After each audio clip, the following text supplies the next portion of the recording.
What's up, guys? So the Mass Effect news has been non-stop. I'm fine with it, and I'm sure you guys are fine with it, but I've been reading so much. Like, I've just been reading so much. So big media sites, big media peoples got to play Mass Effect Andromeda. I've seen some people say that they played 90 minutes of it. I've seen other people say they played about 2 hours. Other people saying they played over 4 hours. And their embargo was today. So today, all of the preview information went out. And it was like, it was early too. It was like, I don't know what time it was. By 8 o'clock, it was already up. 8 o'clock in the morning. And that's too early. One of the things that seems to be a reoccurring thought from a lot of these people is that it was way too short. Like, they couldn't get a good feel of what Mass Effect Andromeda is because you just need to play it for so long because it's so big. Also, I have to mention, none of these are have spoilers, like story spoilers. They're all spoiler free. But if you don't know, if you don't want to know anything about the characters, you don't want to know anything about Mass Effect Andromeda, and you want to go in blind, don't watch this video. I hate to say it, but don't watch this video because I am going to be talking about a lot of stuff, and some of you might consider it spoilers. So now that that's out of the way, let's talk.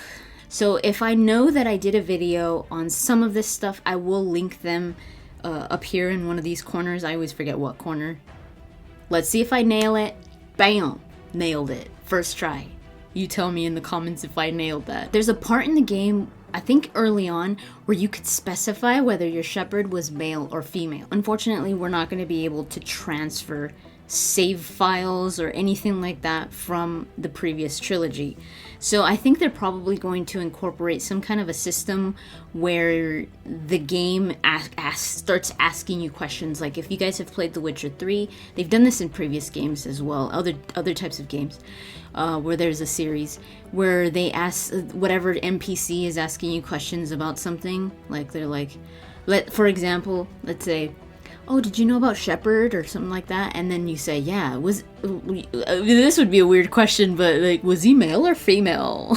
There is a system called Mass Effect Archive, kind of like Dragon Age Keep, but now Mass Effect. So that you could transfer everything you do in these games starting from now, like, you know, so that you're preparing for whatever game is to come, right? Because we know that Mass Effect is going to keep going. So someone was saying that they noticed this, that there was this Mass Effect Archive and the save transfer thing. Details on Mommy Writer, which we haven't heard of at all, are revealed in the beginning of the game. A lot of people were saying that the beginning is slow, that it's not like the previous Mass Effects where it just starts, like, you know, action and all that. Like, if you think of Mass Effect 2, Mass Effect 3, even Mass Effect 1, like, it was just, you were dropped into the battle, like the action, and it just started. A lot of these first impressions, because this is what it is, it's a first impression, it's not a review at all, because they didn't have enough time to really experience what the game is. So try to take all of this with a grain of salt. On the topic of your mother, Sam, the simulated adaptive matrix, I'm imagining Sam to be kind of like Jarvis. Like, that's the like from the Iron Man. So your mother and your father created Sam. He apparently holds the key to your background, to your family history, possibly to this whole, like, writer mystery. And you have some kind of neural implant that connects you to him, and he apparently could feel what you feel. Like, they mentioned this in the video where Cora is narrating. I mean, there's a lot of things that I'm really curious about and that I really want to see, but Sam really intrigues me, almost more so than any of the other characters. Apparently, you travel with your father, so you guys are all together. Even though you're together, he is pretty distant. And I guess that could make for some pretty dramatic scenes where, I guess, I don't know, that feeling of like, but why don't you love me, Daddy? So we finally have names for the 4 arcs. The Hyperion, which is the human arc, the Natanis, which is the Turian arc, the Parchero, which is the Solarian arc, and the Lunizia, which is the Asari arc. So these are all lost, like you don't know where they are. I'm guessing maybe that's one of your goals, to find where the rest of the arcs are. Apparently the Tempest feels more homely than the Normandy. There's also a bulletin board on the Tempest, which I'm guessing it is probably, like, it probably functions as one of those bulletin boards where you get side quests in a lot of games. What they were saying was like your crew members, like, either posting notes or complaining about other members and stuff like that. So it's kind of like it's a lighthearted way of getting to know some of these people, and I guess not just your squad, but the rest of your crew. And you could collect model ships again. The Nomad. A lot of people were talking about the Nomad. Almost everybody said that it does drive better than the Mako. Some people were saying that the environments were too big and not enough interesting stuff. You can run over people with the Nomad. I don't know why that was something that they had to say. I guess because the Mako could. So it's like, can the Nomad though? Crafting and modification is a huge part of the game, which makes me really excited. The Nomad has the scanning capabilities, so now you're driving around and you scan things on planets. So in the first trailer they put out about the weapons, Mac Walters mentions that there are 4 types of weapons. There's pistols, shotguns, sniper rifles, and assault rifles, and then there's also melee weapons, and you could pretty much make these things, and it all depends on where it's from. Like if it's from the Milky Way, it's going to be more like projectile type, like hard-hitting projectiles. And if the weapons are from the Helios cluster, these weapons are plasma based. They have like heat-seeking technology, and some of them are also charge-based, so where you charge them and then when you let go they hit harder. And if the gun is remnant, they're more like laser beams, and they have overheating systems, so you have to like cool down, kind of like in Mass Effect 1. And then there's the melee weapons. There's light melee weapons and there's heavy melee weapons. The heavy ones are like heavy hammers that do all the damage, and then the light ones are faster for you. I'm imagining like the Phantom in Mass Effect 3. When it comes to missions, a lot of people were saying that there's a lot more gray, a lot more like different paths. The dialogue system, almost everybody was talking good about that. I think I had talked about this in a previous video, but you could answer in a professional way, in a casual way, in an emotional way, or in a logical way. Apparently the combat feels more action-centric, and from what we've seen and from what we've read today, the fluidity is a lot better. It moves faster. Some people don't like the cover system, where you have to push towards the cover and you'll go into cover.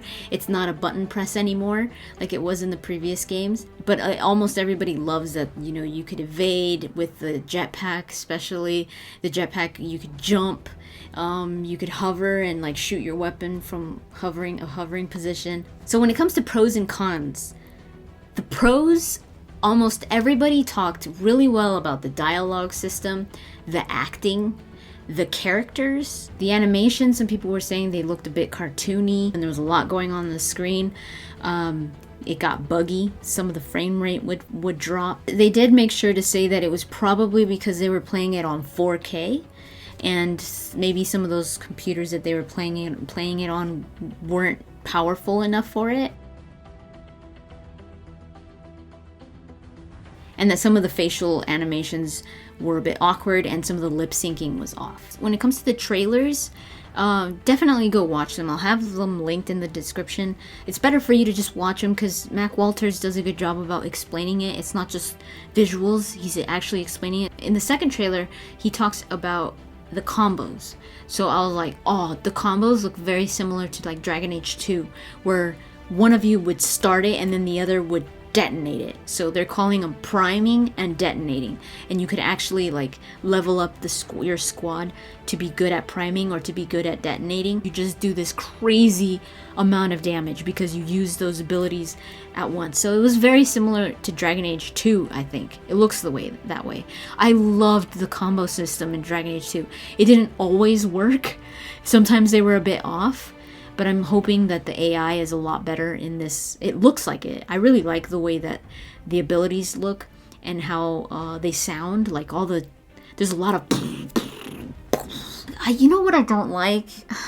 I've said this before in a previous video where I talked about the classes. Like, this was a while ago. You know, I'm fine that they have the profiles. I'm fine with you being able to create a jack of all trades, which is the explorer.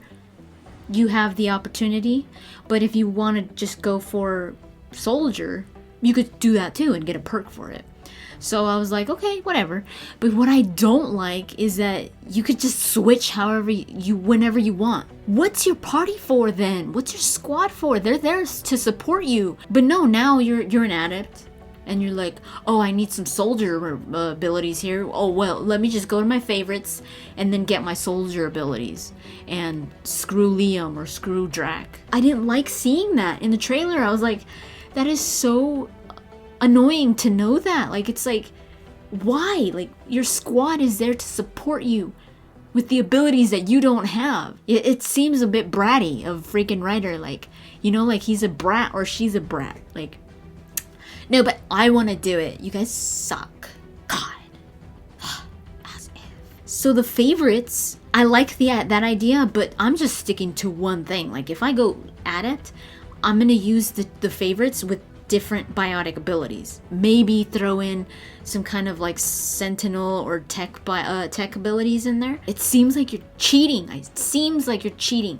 And it's like, that's what multiple playthroughs are for. You know, like you go as an adept first playthrough, next playthrough you're gonna be a soldier. Alright, I'm gonna stop ranting because it's not good for you. It's not good for my skin. Okay, I'm not done. Just really quick, one more thing to add. If they make levels or situations where it's almost forcing you, where you're like, I could feel that push, I could just feel it. Like, you're like, oh man, this situation right here was made so that I would change class. Where you're like, oh damn, I'm gonna bust out my soldier abilities right now because this is too hard or something. If that happens, I swear there's gonna be problems. If it's truly like, oh no, don't worry. If you don't want to change, you don't have to change. Nothing in the game will make you want to change. Nothing in the game forces you to change. We promise.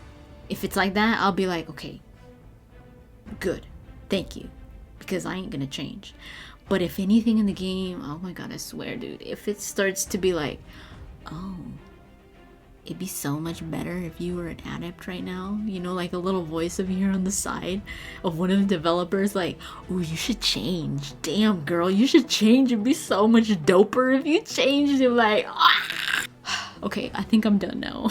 There's so many little tiny things that you'd have to like comb through, and I'm just like, you know, like, oh my god, you guys.